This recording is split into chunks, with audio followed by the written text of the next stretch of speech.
rain or shine, good times or bad, I want to stand in the gap for my church, my family. Every day I'm thinking about the church, believing and confessing for God's full deliverance and vindication.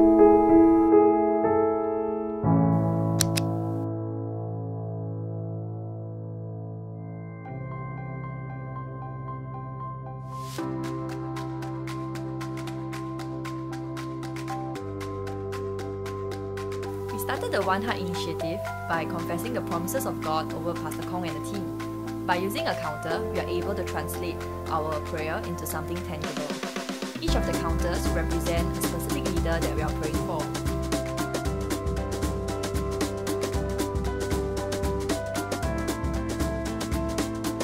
This is my family.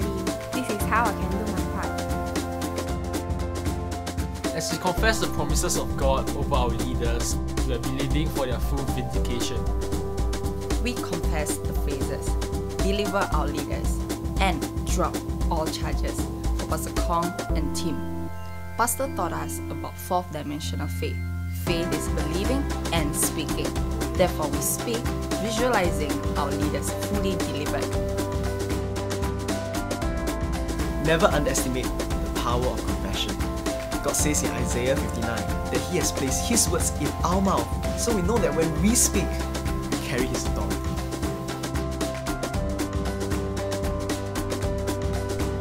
One of our members, Ting Huan, shared that while she was praying, saw a vision of a row of angels surrounding the courtroom, and God's presence filled the place. As a cell group, we believe in that vision and that God's power and presence will be with them.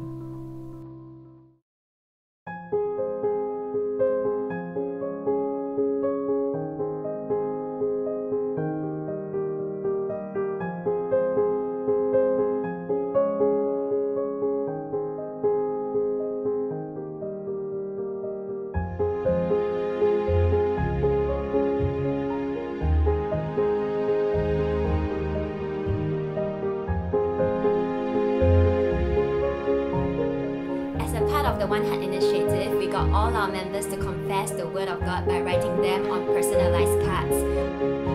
Because we believe what Jesus says in Matthew 5:18 will come to pass. Jesus says, "For assuredly I say to you, till heaven and earth pass away, one jot or one tittle," that means every single word, every single letter, every single alphabet will by no means pass away until all is fulfilled.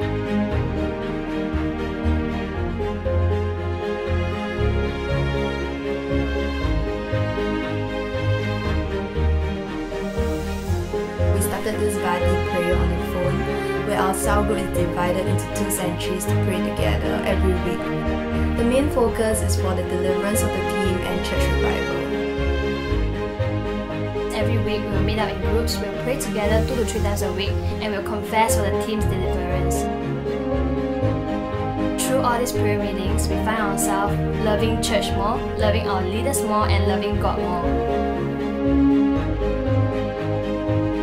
Social media helps to keep the youths connected, so in our cell group we will have WhatsApp chat groups where we just pray together spontaneously, and also through social media platforms like Instagram and Twitter, we will upload collages of our prayer gatherings together to inspire one another to continue praying for the church, especially during this difficult period.